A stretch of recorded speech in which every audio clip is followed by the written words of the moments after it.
got some extra time on your hands and you want to read about how corporations and companies take over the government and basically ruin everybody's lives?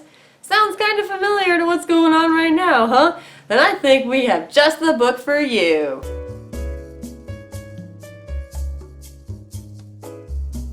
Hi everybody, welcome back to Frybox 64 Productions, Thoughts from the Couch. I'm your hostess with the mostest, Frybox 64, and today I'm going to just talk about another book that I finished from the library. They have been gracious enough to extend my due date period since the library is pretty much closed indefinitely. Hopefully, with things starting to open back up, we'll see that library open up soon and I can get back to checking out books from the library. But the one that I recently completed is 84K by Claire North. And this was written in, oh gosh, I want to say like early 2018. This is a book about, I think it's set in England because a lot, or I guess UK, however you want to pronounce, however you want to, it's always going to be England to me. But it's set in England, and it kind of follows this guy who basically is a nobody and how he tries to take on this like corrupt government that's run by companies. So just to kind of give you a little bit of a synopsis of it, or at least most of it, I'm not going to spoil the ending for you here, but you have this guy named Theo Miller, or he's assumed that name. He's not actually Theo Miller, but he assumed the identity of one of his college roommates after the guy was killed in a duel. And we never learn our protagonist's real name. He's always referred to as the boy who would become Theo Miller.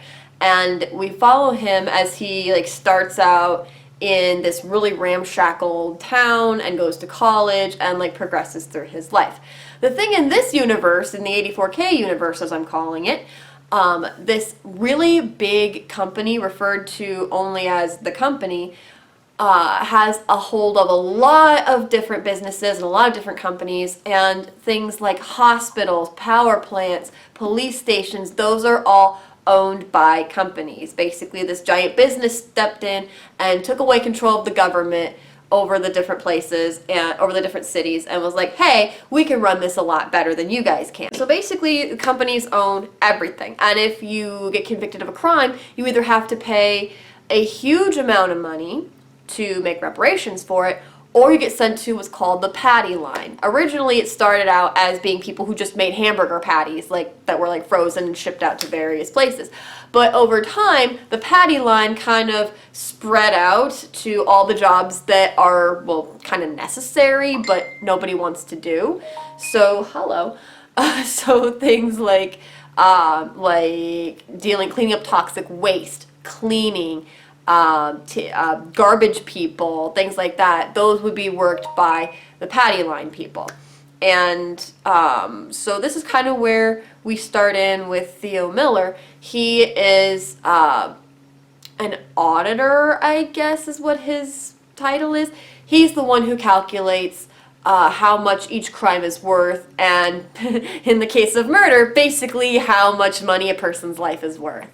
And the system sucks because rich people can get discounts for donating to charities. They just pay off the indemnity. They get these huge discounts. And if you go after somebody for like corporate embezzlement or anything like that, Theo's boss would come in and be like, no, we can't hit them with this charge. It'll ruin us, basically. Don't charge these people. Charge the lower people. And again, it sounds very similar to what's going on nowadays. It's almost scary, and I think that's the whole point behind the book. Like, this is what it could turn into if we don't stop things right now. But anyway, going back to Theo, he finds out that he has a daughter from a random hookup that he had with one of his friends. His friend comes back and tells him, you have a daughter, she's in the system, she's basically been sold into slavery, I need to get her out. Unfortunately, the mom dies and gets assassinated by the company because she was digging into some pretty bad stuff that the company was doing. So now it's up to Theo to go and find his daughter and kind of make right the things that are wrong. The way he goes about doing it is really like, I almost couldn't imagine it happening the way things are right now, But because he's been so like ordinary his whole life and trying to keep his head down because he's living under someone else's identity and doesn't want people asking him too many questions, he gets away with it because nobody pays him any attention. And like I said, I'm not going to spoil the ending for you guys, but there is definitely a lot of like turmoil and a lot of upset that happens from the things that he does. So just to kind of talk a little bit about the book, I think the thing that really kind of turned me off the most about it and why it took me so long to get it finished. I mean, this is massive, like not even including the extras in the back where you can like read snippets of other stories from other authors. This book is 452 pages long.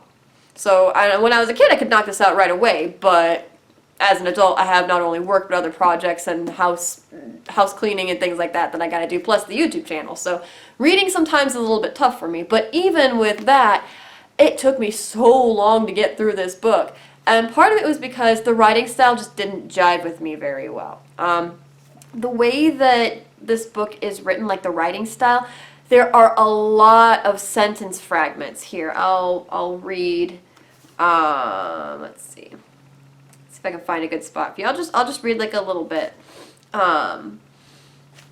Let's see. It's very fragmented. So here's a little example.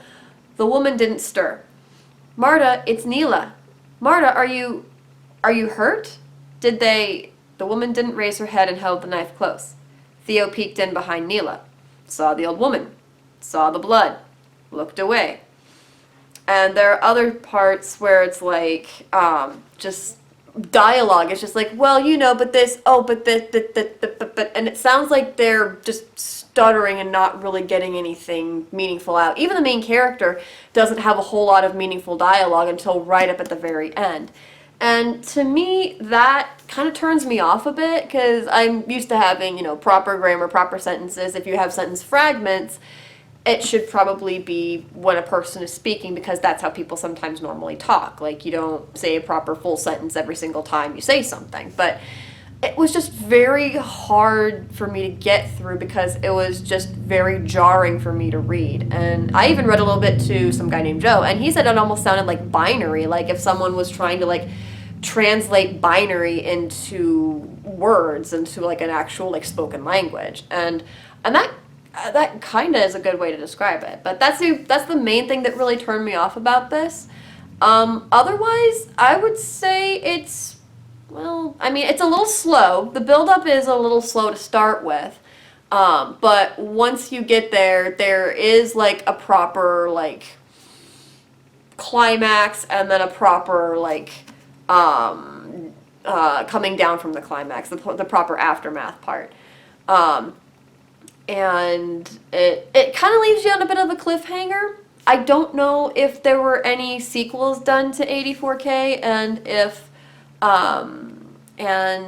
there were any like, or if there are any other books in the making right now.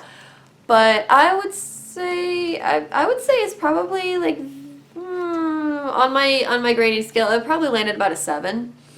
It's not necessarily something that I got into, but there were several times where I was reading through this and I would be like, okay, I'm just going to read a couple chapters and then stop. And that's another thing too, the chapters are really short. Sometimes a chapter will only be like half a page, and then sometimes we'll get as much as maybe 6 pages or 7 pages in a chapter, and then it goes right back to being like 1 or 2 pages in a chapter, which kind of threw me off a tiny bit because I tend to read by chapters, be like, okay, I'll read one chapter now and then another one later, or I'll read a couple chapters now and then maybe a few later, but it really kind of threw me off a little bit. So I'd be like, okay, I'm just going to read a couple chapters now, and then I would be like, all of a sudden, like, several pages further in than I thought I was going to stop. So 84K does have its good moments. It just doesn't necessarily, it's a little bit jarring for me. But if you've got the time to sit down and read the full 452 pages of it, I would say give it a shot. It's not that, it's like not over like a classic or anything, but it's definitely very good. I would say it is very good. I think that is about it for this episode. So if you want to check it out, you can, it's at the library from where I got it, so you could probably like rent it from the library.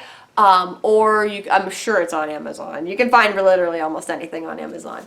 But if you're really interested in reading it, it is 84K by Claire North.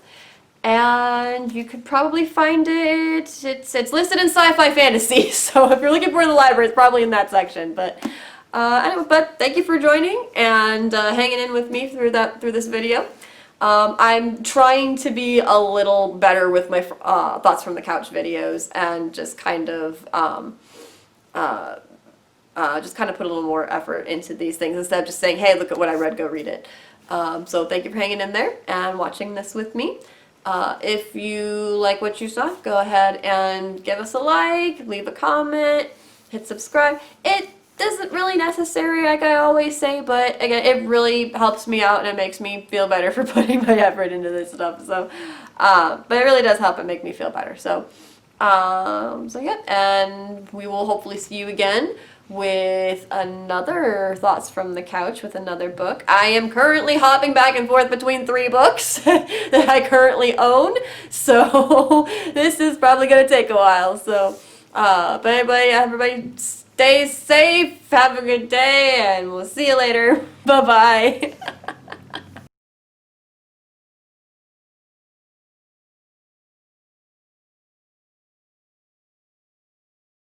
There is a jelly bean who is trying to be my camera woman right now. Jelly bean, you want to be my camera bunny?